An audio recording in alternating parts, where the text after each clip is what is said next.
विकासशील गांव तो होते हैं लेकिन ये गांव विकासहीन है। जंगल जाते बेटा धक्का में तो खा और चाहे गिर पड़ो चाहे संजा तो वो तो जान पड़ेगो। बाउंड्री तो बहुत बड़ी चीज है। मंत्री जी हमारे यहाँ आई भी नहीं है यहाँ पे, नहीं तो कोई सरकारी सुविधा है, कोई नहीं शौचालय है, नहीं कोई रास्ता है बढ़िया बना हुआ। बेटा कहाँ जा रहे हो? कहाँ जा रहे हो?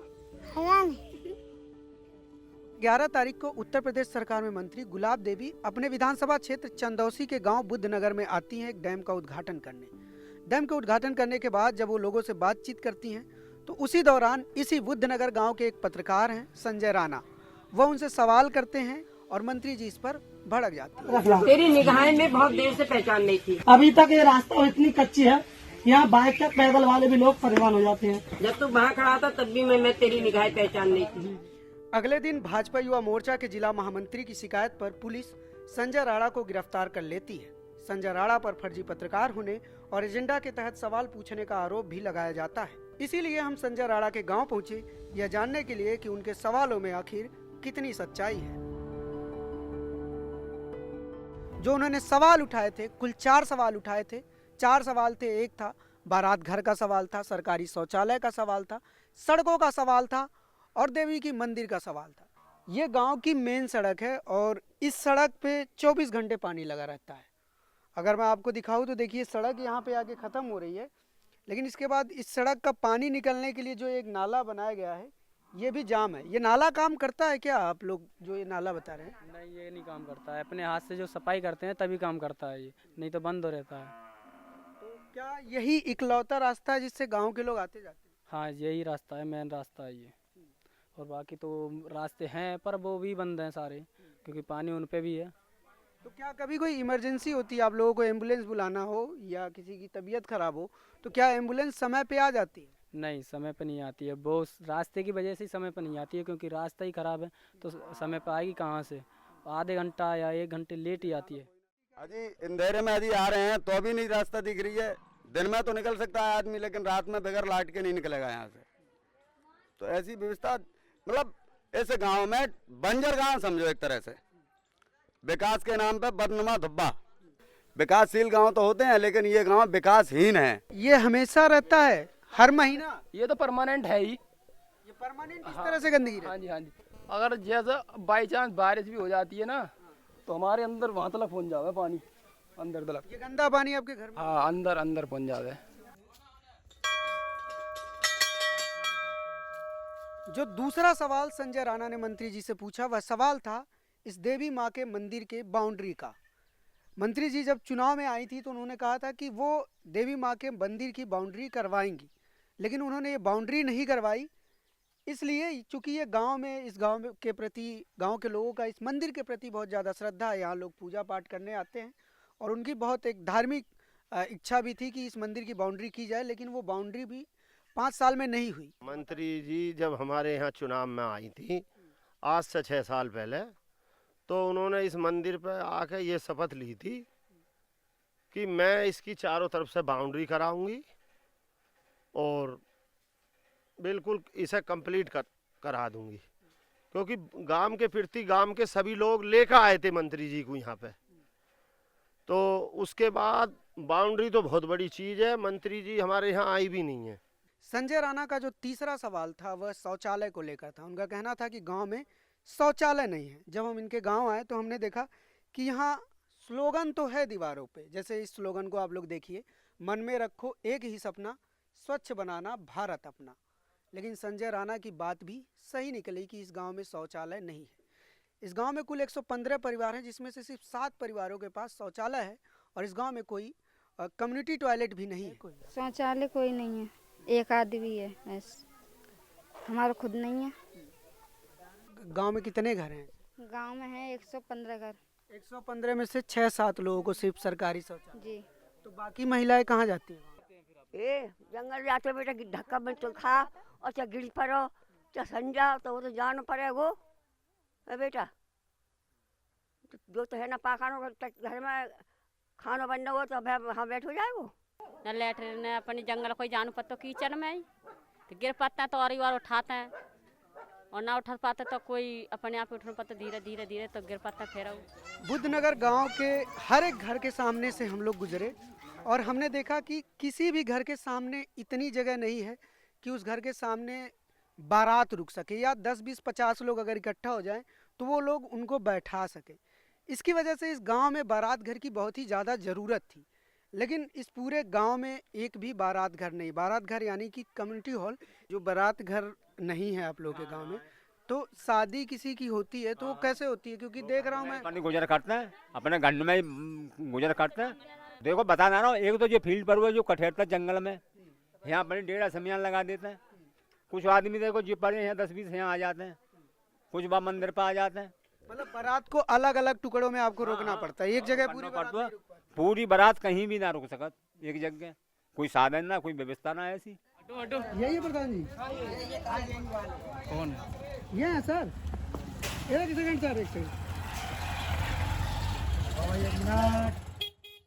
सारे नाले ऐसे खुले क्यों हैं? ढका हुआ एक भी नाला नहीं? ढका हुआ तो कहीं ना है, हमारे यहाँ खुले ही हैं सब जगह। हाँ, फंड ही नहीं है आपको ढकवाने का नाला? ना तो हमें कोई ऐसी सूचना ही ना मिली है कि साहब नाले ढकवाओ। तो सबका क्यों नहीं, सबको शौचालय क्यों नहीं मिला? ऊपर से ही रोक है रही है। हम तो भाई हमारा जो ही तो कागज ब्लॉक में कागज ले जाए जमा कर देते हैं, हम ऊपर से आ जाते हैं, 2 के यहाँ 4 के यहाँ वो बन जाते हैं।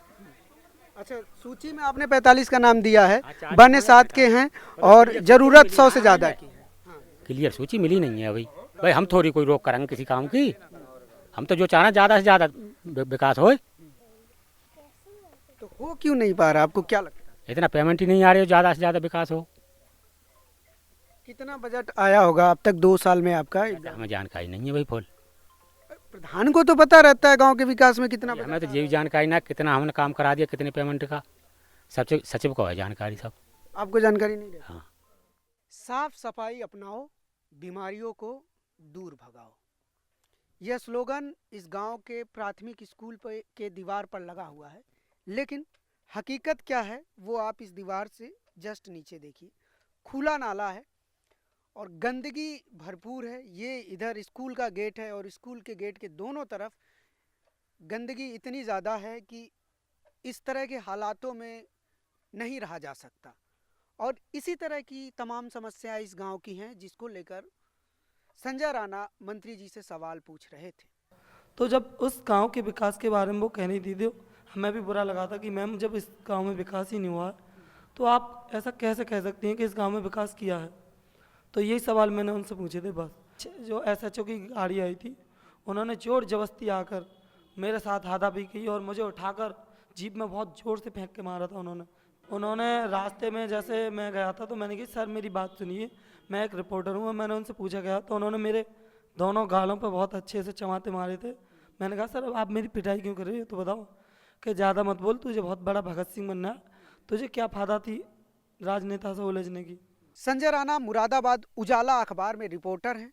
उनके साथ हुई घटना के संबंध में हमने मुरादाबाद उजाला के उनके साथियों से बात की। PIR में इस बात का जिक्र है कि जो बीजेपी के महामंत्री हैं युवा मोर्चा के, उनके साथ पत्रकार ने मारपीट की। तो क्या वहाँ पे लोग मौजूद थे? क्या उन लोगों से आपने बात की कि क्या इस तरह की कोई घटना हुई थी? या फिर सभी गांव वालों ने कहा कि इस तरह की कोई घटना नहीं हुई है। और जैसे उन्होंने लिखा है कि 50 कदम दूरी पर मेरे साथ हत्याबाजी की गई, ये हुआ वो हुआ। तो सबसे पहले तो जब राज्य मंत्री का कोई सरकारी प्रोग्राम लगता है तो वहाँ मंच से 50 कदम दूरी, ये जी जहाँ फीता सिलेक्शन था वहाँ से 50 कदम दूरी पर ये घटना घटित हुई है। तो आपको सभी लोग जानते हैं कि जहाँ मंत्री जी का प्रोग्राम लगता है तो पूरी सुरक्षा व्यवस्था होती है, स्क्वाड साथ में चलती है। और जो कि मंत्री जाएंगी तो नॉर्मल सी बात है, बीजेपी के 50, 40, 100 कार्यकर्ता साथ में होंगे। तो उस चीज़ में मैं मानता हूँ कि जो एक अच्छे जिम्मेदार पद पर जिला महामंत्री होता है युवा मोर्चे का, नॉर्मल किसी को उठाकर नहीं बनाया जाता है, इतनी तो जानकारी है। तो उसके साथ पत्रकार कभी इतना नहीं कर सकता, हिम्मत ही नहीं पड़ेगी कि उससे तू भी कह दे उस समय पर। तो ये तो सोची समझी रणनीति के साथ मंत्री के दबाव में ये सब काम किया गया है। पुलिस हिरासत में पत्रकार संजय राणा के साथ मारपीट के आरोप के संबंध में हमने संभल जिले के SP चक्रेश मिश्रा से बात की। पहले तो इसके तो कोई वो तो होगी वहाँ पे। अगर ऐसी बात है अभी मान लो किसी का चालान किया गया 151 में, तो वो आने के बाद में कुछ भी कहता रहे, वो सब चीजें सच थोड़े ना हो जाएगी। आप ये बताएं, कोई सबूत को कोई प्रूफ थे तो उस पर आगे जांच हो, कार्रवाई हो। आप बताएं। सर पुलिस की कस्टडी में मारपीट का वो कैसे सबूत दे पाएंगे? तो फिर अभी किस बात ऐसा कैसे कह सकते हैं पुलिस ने? भाई मान लो कल को मुझे ही मान लो पुलिस के वो ले जाए और मैं आरोप आने के बाद में लगाने वाली मेरे साथ मारपीट की है, तो इस बात का क्या सबूत है ये बताएं। जिसे पुलिस जेल भेजती है, आज तक ये बताओ जो चोर है जिसने चोरी की है, बरामदगी की है जिससे पुलिस ने, वो भी जाके कोर्ट में यही कहता है कि जी मेरे से कोई बरामदगी नहीं हुई, मेरे से पुलिस ने जबरदस्ती लगा दिया। अब कैसे मानोगे ये बात? सर वो चोर नहीं पत्रकार है सर। मैं यही तो कह रहा हूँ, तो चोर नहीं है पत्रकार है। मैं तो एक उदाहरण दिया है मैंने, तो इसीलिए तो उनका 151 में हुआ। चोर होते तो चोर की धारा में जाते हैं।